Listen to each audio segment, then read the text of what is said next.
Bien, revisaremos el primer tema de toxicidad organotrópica, el cual es hepatotoxicidad o el efecto tóxico de los xenobióticos sobre el hígado. Este ya es el tema de organotropismo, es decir, cuando un xenobiótico tiene una, por así decirlo, predilección por un órgano o sistema y sobre este realizará su efecto tóxico. Primero debemos de ver cuáles son los vasos sanguíneos del hígado.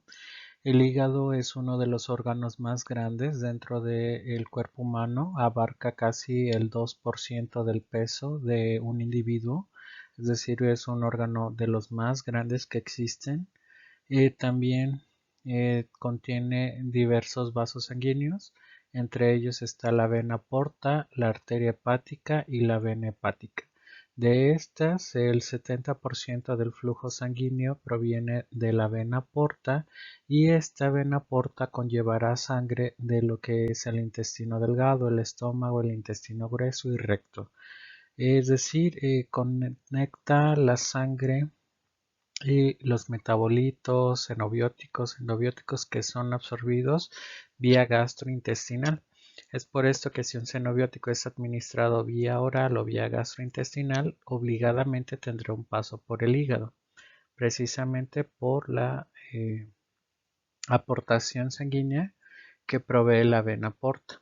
También vamos a tener lo que es la vesícula biliar y el conducto vesicular, el cual va a conllevar a la unión para la excreción de bilis y todo esto va a estar irrigando hacia lo que es el hígado. Dentro de las funciones que llevará a cabo el hígado, una de ellas es la síntesis de proteínas, principalmente lipoproteínas y albúmina, la síntesis de los factores de coagulación, la transformación del amonio en urea, como organismo para el almacenamiento de sustancias como el glucógeno, vitamina B12, hierro, cobre. También se necesita para producir bilis que nos ayuda a emulsificar algunos alimentos en el metabolismo de los carbohidratos para procesos como la gluconeogénesis, la glucogenólisis y la glucogenogénesis. En el metabolismo de los lípidos estará a cargo de la síntesis de colesterol y la producción de triglicéridos. Y desde el punto de vista toxicológico, tiene que ver con la desintoxicación de la sangre o la desintoxicación del organismo, puesto que neutraliza toxinas que se liberan de bacterias que colonizan el intestino delgado, intestino grueso, por el metabolismo y bioactivación de fármacos y la eliminación y metabolismo de hemoglobina a través del metabolismo de los hematíes viejos. La unidad funcional del hígado es el lobulillo hepático, el cual tiene esta forma hexagonal. Vamos a tener una vena central, la vena porta, a esta igual de la distancia de aquí a acá. Entre la vena central y la vena porta podemos subdividir tres zonas del lobulillo hepático. Tenemos a los hepatocitos, que son estos puntos morados que se disponen en línea recta. Los conductos o sinusoides, que son estas partes blanquecinas que irrigan sanguíneamente al hígado. Tejido conectivo, lo que es la triada portal, que no es nada más que la vena portal con tejido conectivo, los diferentes hepatocitos, capilares sinusoides. También esta es la forma ya más esquemática de lo que es el lobulillo hepático, la forma hexagonal, la vena central o vena hepática, la vena portal, el conducto biliar, que también, como veíamos, tiene una interacción con el hígado para el metabolismo de los alimentos, del fármaco también, entre los sinusoides y los hepatocitos, los cuales se disponen en línea recta. ¿Por qué existe esta disposición en línea recta? Como vamos a ver más adelante, que ayuda a una mejor filtración y detoxificación de la sangre que viene de la vena porta.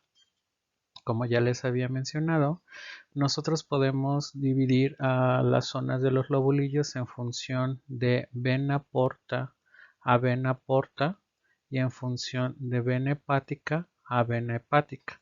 Una vez que nosotros tenemos este segmento, vamos a subdividir en zona 1, zona 2 y zona 3. Cada una de ellas tiene alguna gradiente de oxigenación y características que las va a conllevar a tener diferente tipo de metabolismo. Primero, esto no.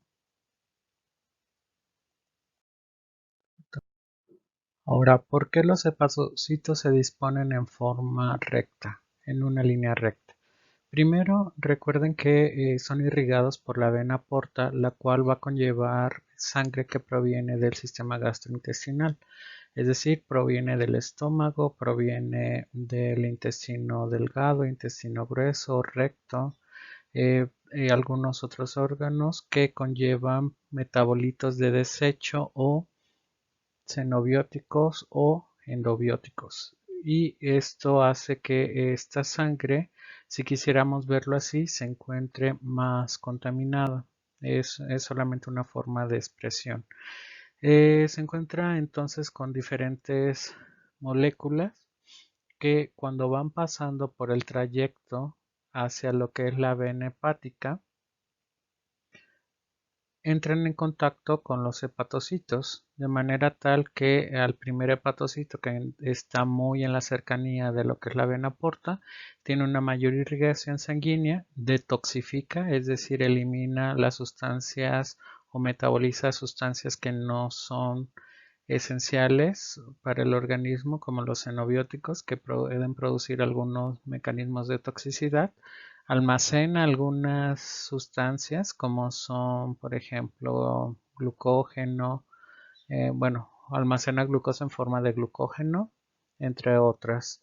Entonces, a medida que se va incrementando la distancia de lo que es la vena porta hacia lo que es la vena hepática, mayor sangre es detoxificada, de manera tal que casi solamente el 5% de las moléculas que se encuentren disueltas en esta sangre que proviene de la vena porta logran salir sin haber tenido un metabolismo hepático.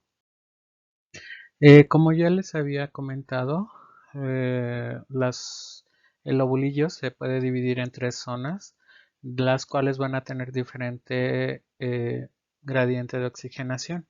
Uno de ellas es la zona 1, que es una zona alta en el contenido de proteínas.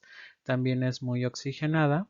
Tenemos la zona 2, que es una intermedia, es decir, tiene la mitad de las mitocondrias de la zona 1 y tiene la mitad de tensión de oxígeno de la zona 1.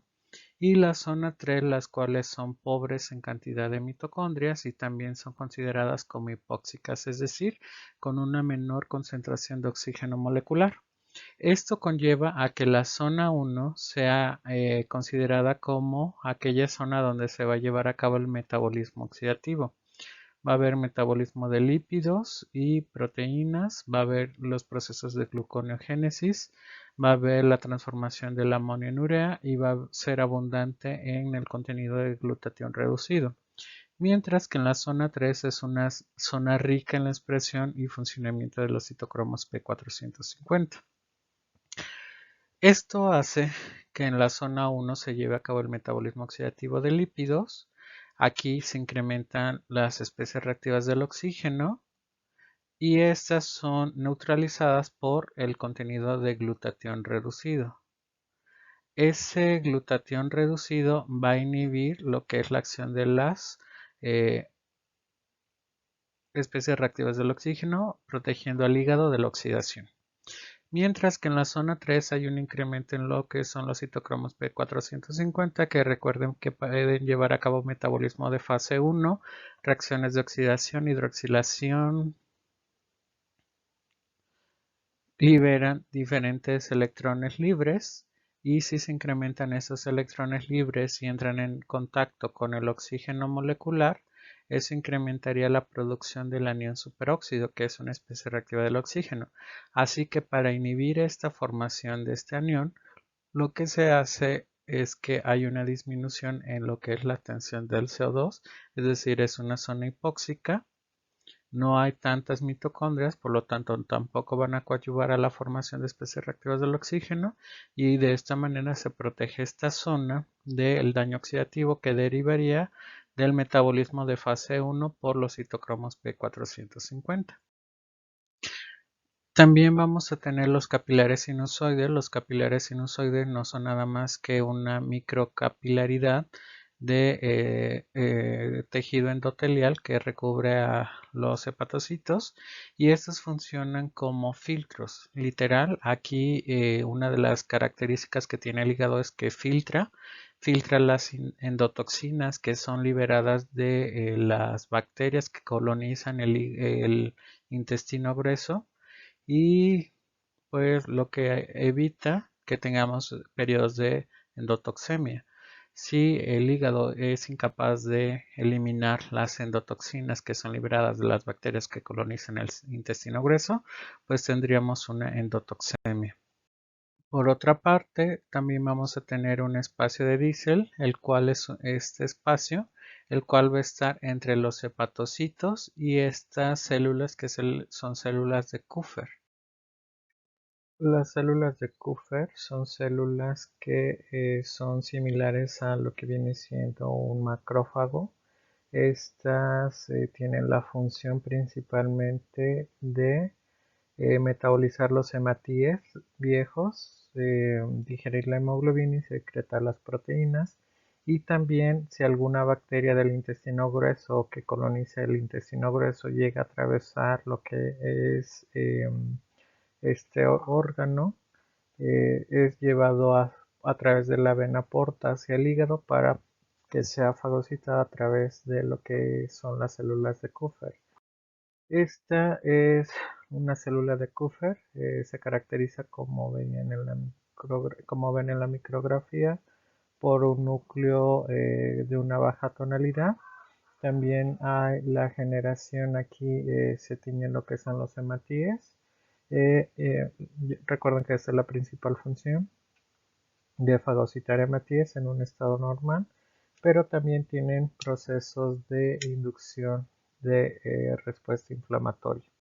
Por otra parte, tenemos las células estrelladas hepáticas o se les conoce como células de Ito, las cuales son similares a lo que viene siendo un adipocito, puesto que como ustedes pueden ver en la microfotografía, tenemos un núcleo, el cual ha sido desplazada por una gota lipídica, pero en este caso no son lípidos, sino es más bien es vitamina A, ya que estas células funcionan como almacenadores de este nutrimento y también llevan a cabo procesos de inflamación e interactúan en lo que es la remodelación de la matriz extracelular durante procesos de restauración del hígado. Recuerden que el hígado es de los pocos órganos que puede restaurarse. Estos son los hito, que son como lipocitos. Aquí vemos una célula. Tienen un núcleo que ha sido compactado. Tenemos lo que es la gota lipídica, pero en este caso no son lípidos, sino una acumulación de vitamina A. Esta ya sería una representación esquemática con todas las estirpes celulares que tendríamos en el ovulillo. Recuerden, aquí son células de Kupffer que envuelven hacia un segmento de hepatocitos. A los hepatocitos propios, las células de Lito, el espacio de Diésel, aquí un conducto biliar. Acá también tendríamos aparte los endotelios, que son los vasos sanguíneos, o los sinusoides, que son vasos sanguíneos que irrigan con sangre al lobulillo hepático. ¿Cuáles son los procesos que pueden desencadenar la exposición a xenobióticos que van a alterar la función hepática? Los podemos clasificar en 5 mecanismos de acción. Uno de ellos es la disminución en la secreción de albúmina. Si esto pasa, recuerden que se incrementa la cantidad de fracción libre de un xenobiótico. Recuerden que si se une albúmina, no va a tener un efecto tóxico, si no se une albúmina, sí va a tener un mayor efecto tóxico. La otra es por la inhibición en lo que es la captación de bilirrubina y en la excreción de bilis. Si esto pasa, igual tendríamos un metabolismo de lípidos principalmente disminuido y la absorción de algunos nutrimentos como vitaminas igual se disminuiría. Otra es la disminución en los factores de coagulación, promoviendo hemorragias. De hecho, por ejemplo, el mecanismo de acción de los rodenticidas o de los venenos para ratas es precisamente eso, inhibir lo que es la coagulación y mueren por hemorragias. La otra es la disminución en la captación de hormonas y disminución en la capacidad de metabolismo del endobiótico o del xenobiótico. Estas alteraciones pueden llevar hacia una lesión aguda y si esto persiste, se tiene una lesión crónica caracterizada por un tejido cicatrizal. Eh, Existen algunos mecanismos o daños que ya están muy asociados a un determinado tipo de xenobiótico.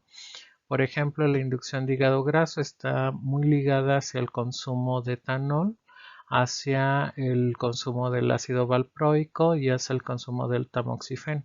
La muerte celular de hepatocitos está dada por el alto consumo de paracetamol o acetaminofén, el alto consumo igual de etanol.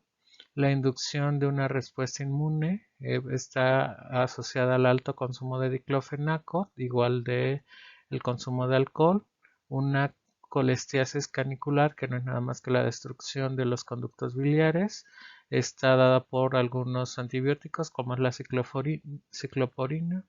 Otra es el daño hacia los conductos biliares, que está dada por algunos antibióticos como son la amoxicilina. Cirrosis o fibrosis hacia el etanol, al tetracloruro de carbono, hacia el incremento exacerbado en vitamina A, la generación de tumores por aflatoxinas, andrógenos arsénicos, entre otros, que van a conllevar hacia la inducción de estos procesos de toxicidad.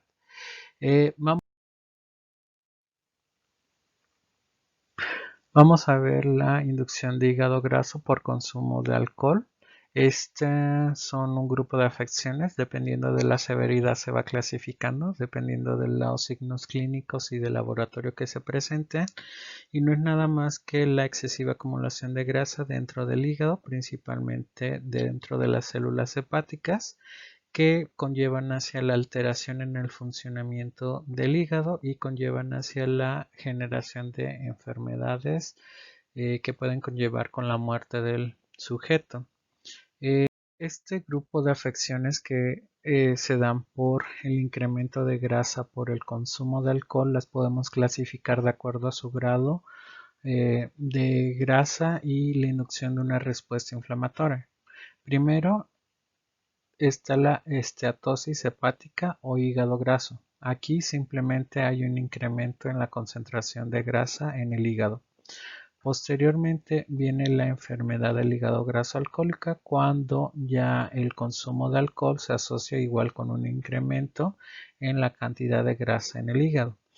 Posteriormente está lo que es la esteatohepatitis alcohólica, en el cual ya hay una inflamación del hígado y hay un incremento en la grasa del hígado. Posteriormente está lo que es la fibrosis hepática, cuando ya hay la muerte de una gran cantidad de células hepáticas y esta ha sido sustituida por tejido cicatrizal. Posteriormente tenemos la cirrosis hepática, una de las últimas etapas de la enfermedad. Aquí se presentan los términos en español y términos en inglés que ustedes podrían leer en la literatura. ¿Cuáles son los síntomas? Cuando inicia esta enfermedad, lamentablemente no presenta la mayoría de la población sintomatología. A lo mucho es un malestar abdominal, Generalmente es un dolor en el cuadrante superior derecho, pero sí hay una fatiga. Dentro de los signos hay un crecimiento anormal del hígado, que es la hepatomegalia, y generalmente no hay hipertensión portal, o sea, del flujo sanguíneo en la vena portal.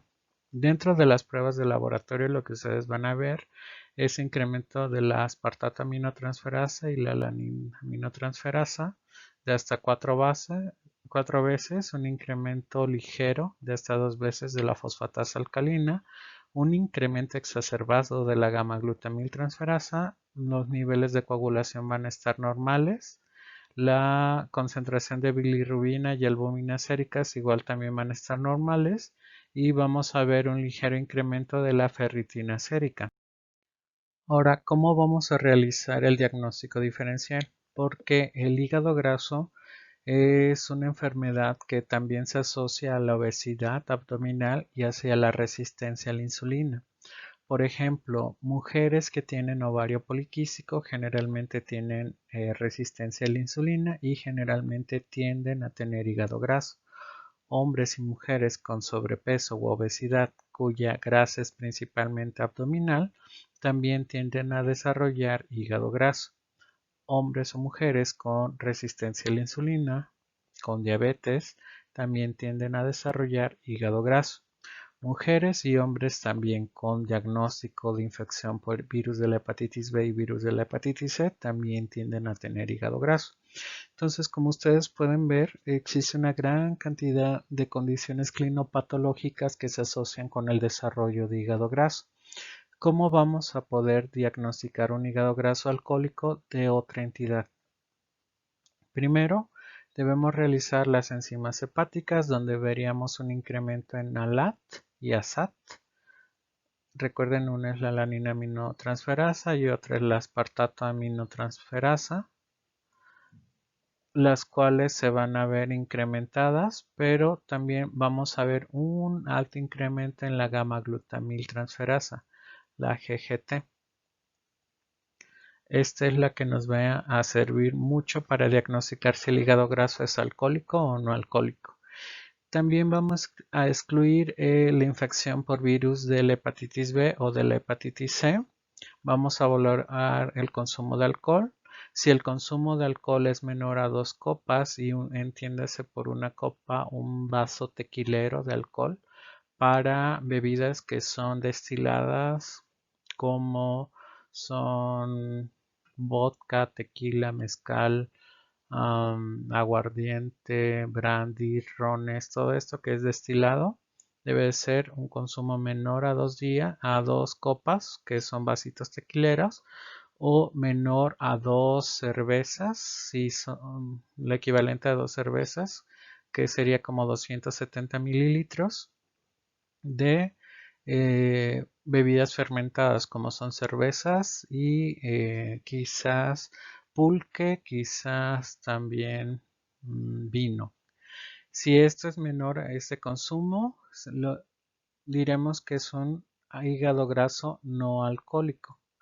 Si el consumo es mayor a 2 shots de tequila de bebidas fuertes o destiladas como son brandis, tequilas, vodka y demás, o mayor a 2 cervezas o 2 copas de vino o 2 jarros de pulque, quizás consideremos que es un hígado graso alcohólico.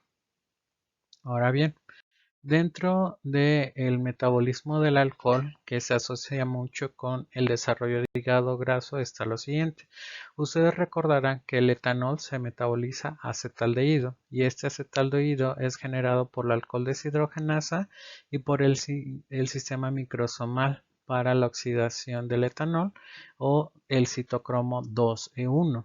Cuando estos llevan a cabo la oxidación del etanol al acetaldehído, utilizan diferentes cofactores. El aldehído deshidrogenasa lo va a realizar, el alcohol deshidrogenasa, perdón, lo va a realizar principalmente reduciendo el NAD oxidado a NAD reducido, mientras que el sistema microsomal va a utilizar el NAD reducido y lo va a oxidar para formar el acetaldehído. Esto, una vez que se tiene el acetaldehído, es metabolizado por la acetaldehído deshidrogenasa a acetato. Y para ello igual se utiliza NAD oxidado y se pasa a su forma de NAD reducido. Esto conlleva hacia las alteraciones que van a conllevar a la inducción del hígado graso. Primero, va a depender de los niveles de alcohol deshidrogenasa, los cuales van a estar asociados con la generación de NAD. Esta generación de NAD va a incrementar la síntesis de ácidos grasos y estos a su vez se van a traducir en un incremento de los triglicéridos en lo que es el hígado, pero también el acetaldehído va a inhibir las funciones mitocondriales hepáticas. ¿Y qué se lleva a cabo en las mitocondrias? Pues el metabolismo oxidativo de los lípidos.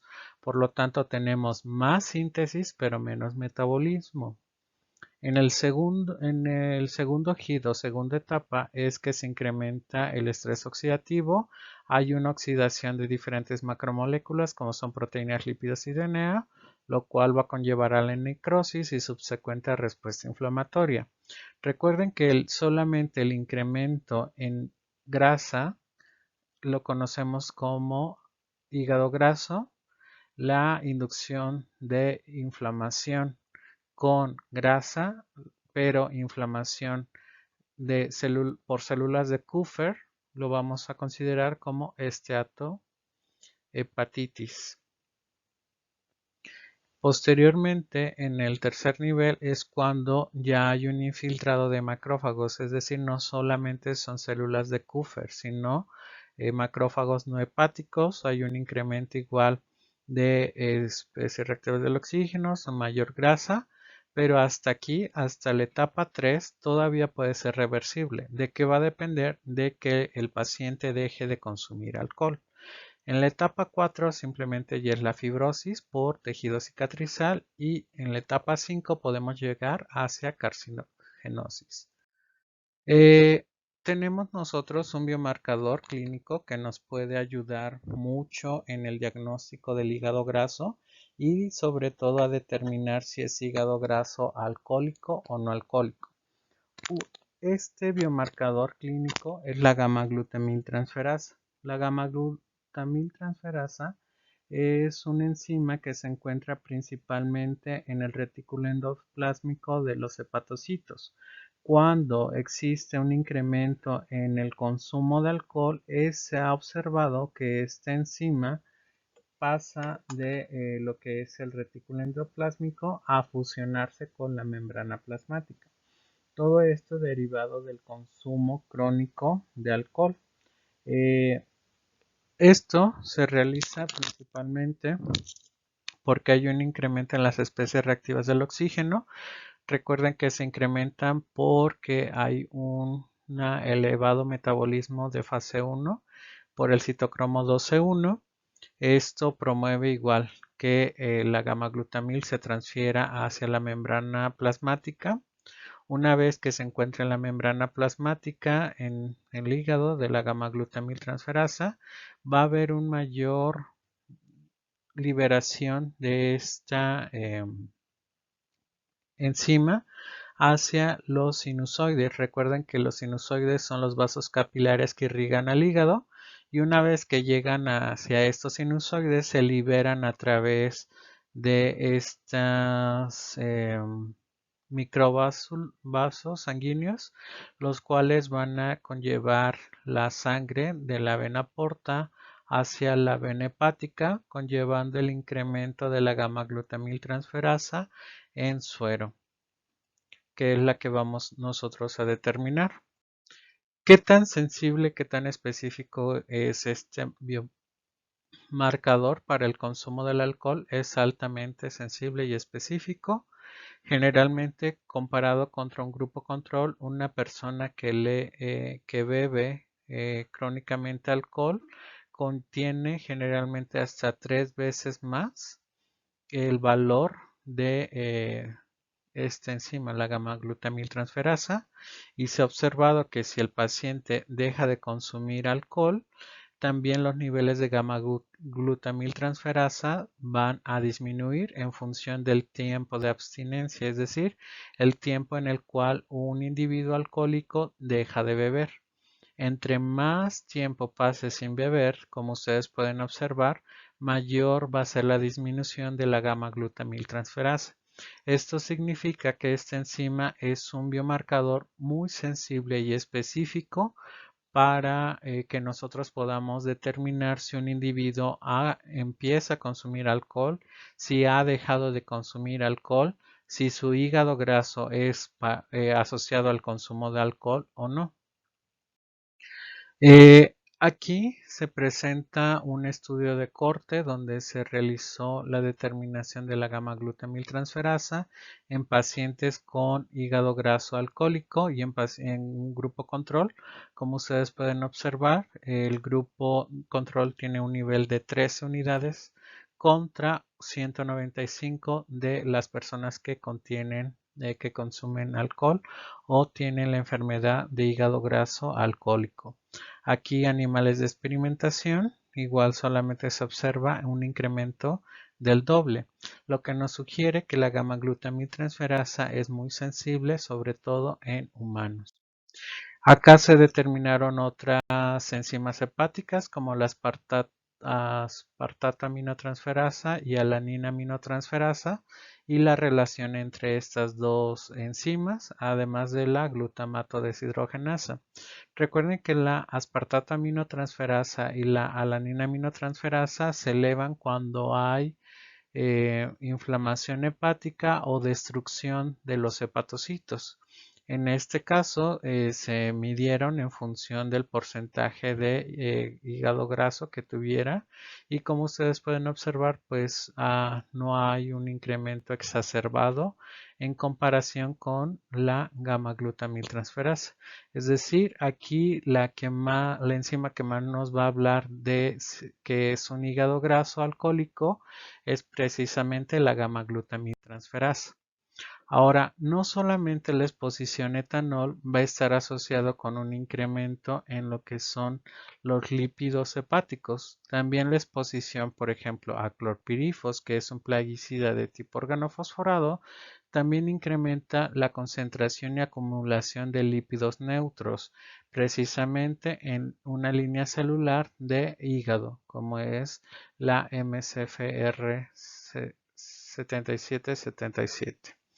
En este experimento se expusieron las células a diferentes concentraciones del clorpirifos y como ustedes pueden observar por estos puntillos rojos que aquí se observan, entre mayor sea la cantidad de estos puntillos rojos, mayor es la cantidad de lípidos en el hígado en comparación con el control de vehículo.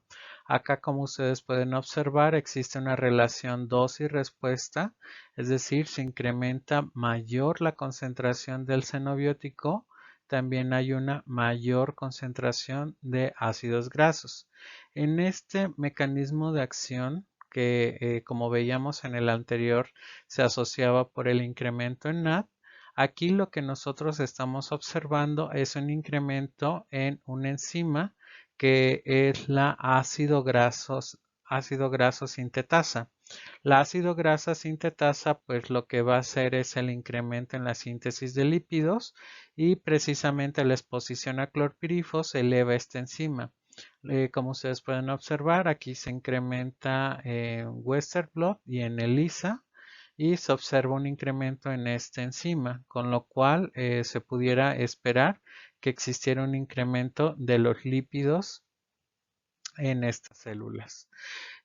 Otro plaguicida que es igual de tipo organofosforado es el malatión, el cual recuerden que durante el metabolismo de los plaguicidas siempre se van a generar metabolitos que son más tóxicos, se va a generar estrés oxidativo y esto promueve la muerte celular, aparte del incremento en la concentración de lípidos. Esto conlleva a una respuesta inflamatoria. Recuerden que el incremento en grasa con la respuesta inflamatoria lo vamos a conocer como hepatitis. y en este caso se encuentra asociada a la exposición a malatión. Otra es la inducción de procesos de alteración en el ciclo de muerte celular. Esto va a conllevar a alteraciones bioquímicas y moleculares que van a ser irreversibles y sobre todo van a alterar la homeostasia celular, induciendo muerte, y esto va a estar asociado con el efecto citotóxico. Recuerden ustedes también que tenemos dos diferentes muertes celulares. Bueno, tenemos más, pero los más reconocidos son la apoptosis y la necrosis. En la 1 es una muerte controlada, no ocurre procesos de inflamación, mientras que la necrosis es una muerte accidental o debida al estrés.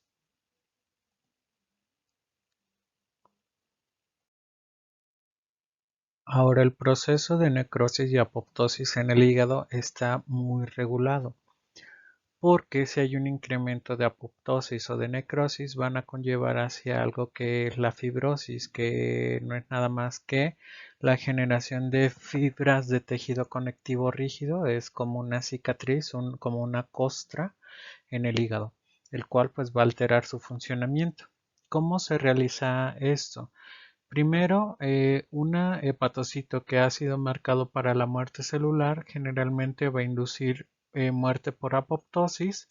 Esto genera la liberación de cuerpos apoptóticos, los cuales son fagocitados principalmente por las células de Kupffer.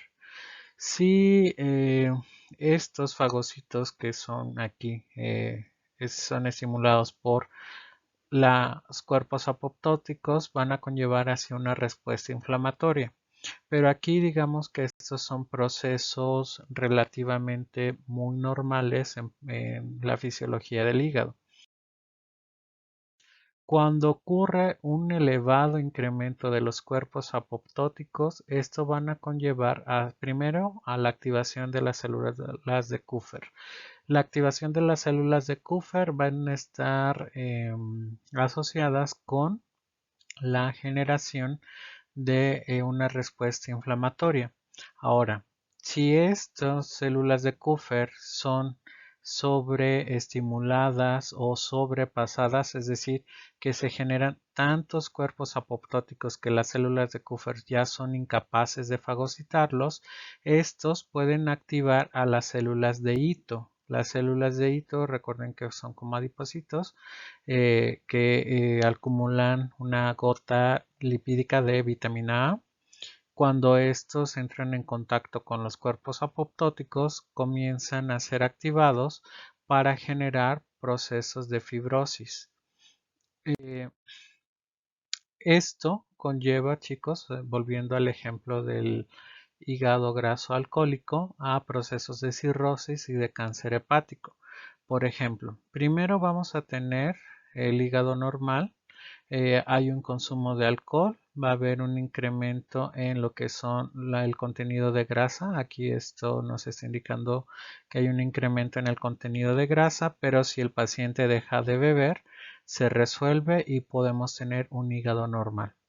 Si no existe esto y empieza a haber inflamación del hígado por incremento de la muerte celular de los hepatocitos, a esto lo vamos a considerar como una inflamación y comienza a haber procesos de fibrosis. Si aquí el paciente igual deja de beber, igual se regresa hacia lo que es el hígado graso y este todavía puede resolverse, es decir, llegar a una fisiología normal. Yo les comentaba que el hígado es de los pocos órganos que pueden tener una regeneración, es decir, llegar a ser tan regenerados que ya no se consideran como dañados, a diferencia de la mayoría de los órganos o sistemas. Eh,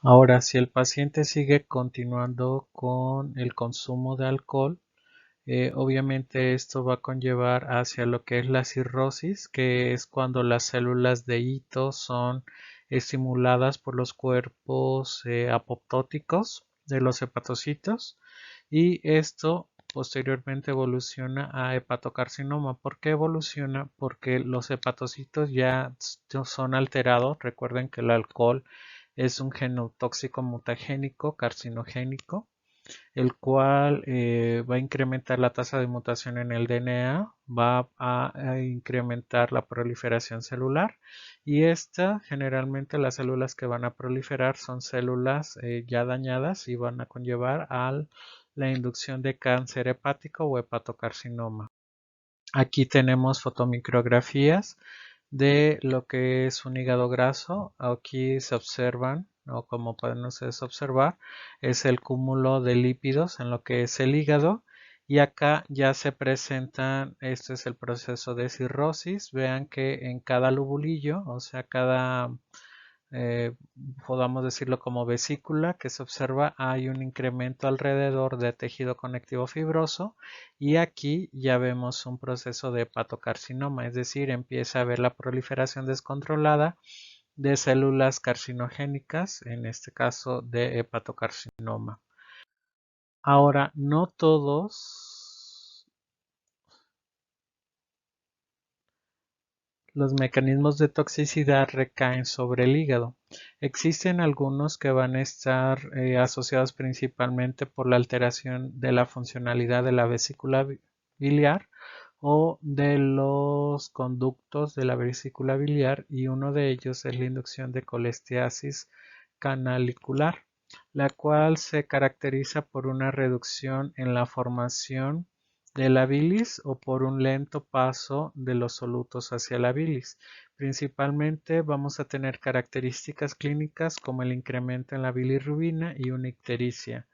La colestiasis canicular por xenobióticos, que recuerden es la reducción de la formación de la bilis o el paso lento de los solutos hacia la bilis, van a ser considerados como enfermedades transitorias y principalmente va a estar dado por la alteración en los transportadores de los hepatocitos o de los langiocitos, que son los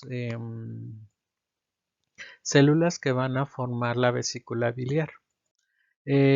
¿Cómo se van a llevar a cabo este tipo de lesiones? Una de ellas es la lesión de los conductos biliares y la otra es la lesión de los sinusoides. Los conductos biliares son propiamente de la vesícula biliar, mientras que la lesión de los sinusoides es principalmente por la alteración de el conducto vascular del hígado.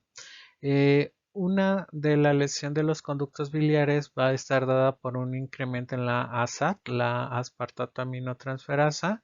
No puede haber alteraciones o no hay una alteración en la aminotransferasa. Va a haber un incremento en la fosfatasa alcalina. Es la que más se va a exacerbar. Y pueden ser generalmente algunos antibióticos como la ciclosporina, los cuales van a tener que ser metabolizados vía biliar. No hay alteraciones en la biometría hemática, mientras que la lesión de los sinusoides van a estar dadas por alteraciones de tipo en ALAT. Esta es la que se va a elevar. También va a haber un incremento en ASAT. La fosfatasa alcalina casi no se va a elevar y en la biometría hemática va a haber un incremento en monocitos y una disminución en hemoglobina. Entonces, los parámetros de laboratorio que nos van a poder discernir si hay una lesión de los conductos biliares o una lesión de los sinusoides es que en los conductos biliares se va a elevar principalmente la fosfatasa alcalina, es la enzima que más se va a encontrar elevada, no va a haber alteración en la biometría hemática y las otras dos enzimas hepáticas solamente se va a elevar a SAT. Mientras que en la lesión de los sinusoides la alanina aminotransferasa va a ser la que más se va a elevar y va a haber una alteración en la que es la biometría hemática, principalmente por la elevación de monocitos y la disminución en hemoglobina. Y esto generalmente es por una reacción inflamatoria que se realiza por metabolitos que son de tipo herbal, como por ejemplo la tila. Recuerden que la tila, al menos en la cultura mexicana, se utiliza para controlar los nervios o proteger al hígado, pero en exceso induce lo contrario. Y algunos antihiperéticos como el acetaminofén o también conocido como paracetamol. Este es el mecanismo de acción a través del cual se lleva a cabo la lección de los conductos biliares, primeramente por alteración en el transportador de cationes orgánicos, alteración en lo que son los transportadores de cationes orgánicos o aniones inorgánicos, los cuales son conocidos como MDR, los cuales son proteínas de multiresistencia, tienen ese nombre, pero en realidad son eso, transportadores de cationes orgánicos, cationes de fármacos, algunos fosfolípidos, y lo que va a hacer el xenobiótico es precisamente inducir la muerte celular. La muerte celular de estos calendocitos, que son nada más que aquellas células que van a formar el conducto, la unión del conducto biliar con los hepatocitos, o puede que se bloqueen alguno de estos transportadores y de esta manera se lleve a cabo una menor capacidad en la formación de la bilis. ¿Por qué es muy predominante las lesiones hepáticas por el hígado? ¿Por qué el hígado es considerado como un órgano diana de tantas sustancias y por qué muchas hepatotoxinas lesionan preferentemente una determinada clase de células hepáticas? Primero, debemos recordar que tenemos diferentes zonas, la zona 1, la zona 3. Recuerden que la zona 2 casi no se toma en cuenta porque es una zona intermediaria. Y en la zona 1 recuerden que tenemos una alta cantidad de hierro. Preferentemente vamos a tener xenobióticos que sean muy requieran de su metabolismo del oxígeno. Tenemos una alta cantidad de oxígeno y hay una bioactivación dependiente del oxígeno. Mientras que en la zona 3 vamos a tener mayor concentración de citocromos P450, va a haber mayor activación de estas enzimas, pero va a haber una menor cantidad de glutatión, cosa contraria que veíamos acá en la zona 1. Por lo tanto, la zona 3 va a ser más susceptible del efecto tóxico de la mayoría de los xenobióticos en comparación con la zona 1.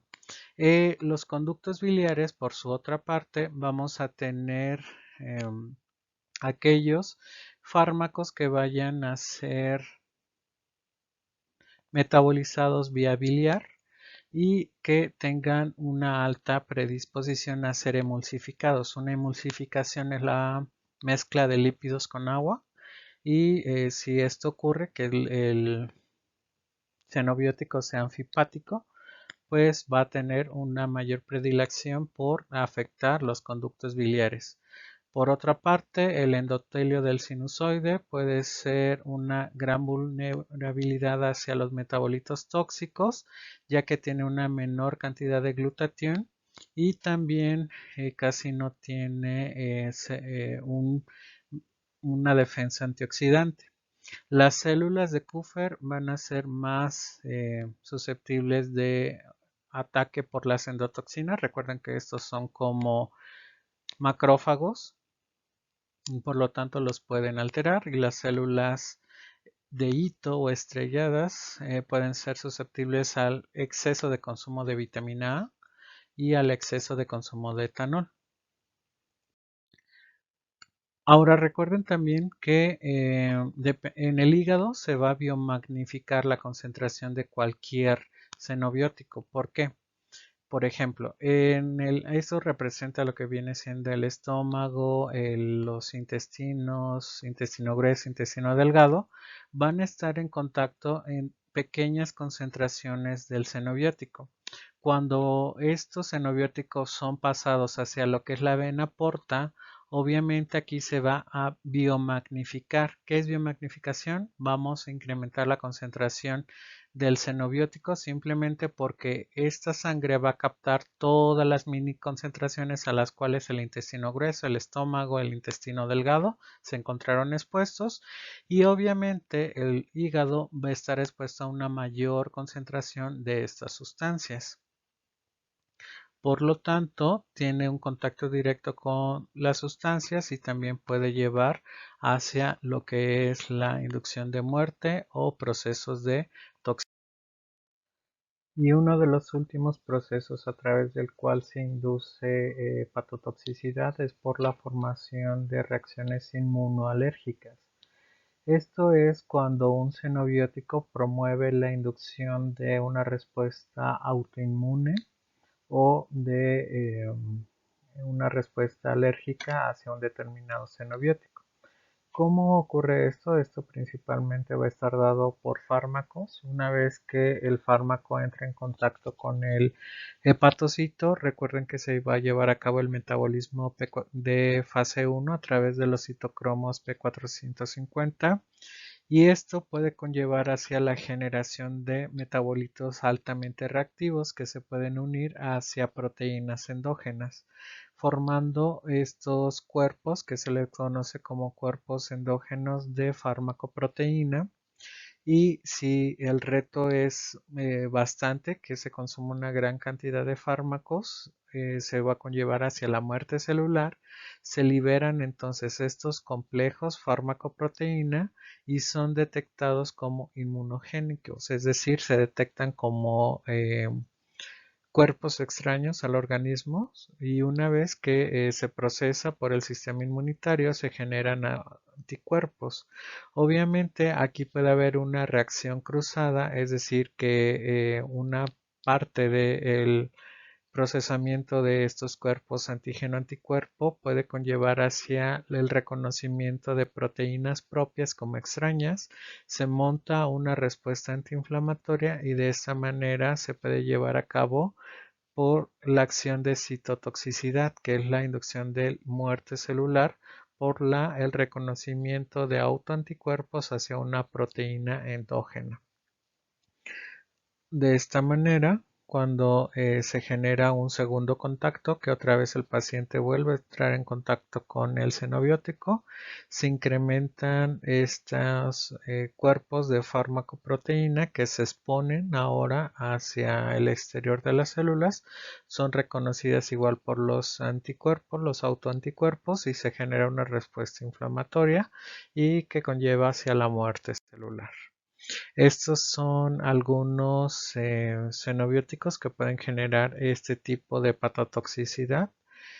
También se le conoce como hepatotoxicidad idiosincrática, en el cual puede ser mediado por una respuesta inflamatoria, como son generalmente por fármacos como el diclofenaco, la nitrofurantoína, entre otros. Y hay algunos otros que no son autoinmunes, no generan una respuesta inmune, pero sí generan la destrucción de los hepatocitos. Principalmente tenemos al ketonazol, la rifampicina, al ácido valproico, igual el diclofenaco, entre otros. Y pues esos son los mayores mecanismos a los cuales los diferentes xenobióticos inducen problemas de hepatotoxicidad.